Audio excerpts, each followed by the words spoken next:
ராகவ் அர்ஜென்ட்டா பாத்ரூமுக்கு போறாரு. பாத்ரூமுக்கு போயிட்டு பெட்ரூமுக்கு வர்றாரு. இப்ப அபி கேக்குறாங்க என்ன ஆச்சுன்னு. ராகவ் சொல்றாரு, அபி நீ ஒரு ஸ்வீட் செஞ்சு கொடுத்தல்ல, அதனாலதான் இந்த மாதிரி ஆயிருச்சுன்னு சொல்றாரு. ராகவ் எல்லாரும் தான் சாப்பிட்டாங்க, யாருக்கும் ஒன்னும் ஆகல.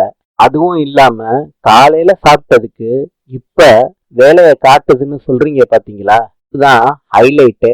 திருப்பி திருப்பி ராகவ் பாத்ரூமுக்கு போயிட்டு வர்றாரு. டயர்ட் ஆயிடுறாரு. அபி இத குடிங்க சரியாயிரும்னு சொல்றாங்க.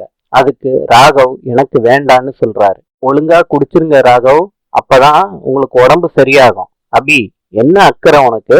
அதிசயமா தான் ராகவ், பிசாசும் கடவுளும் ஒரே ரூமுக்குள்ள இருக்கிற மாதிரி அமைஞ்சிருச்சே.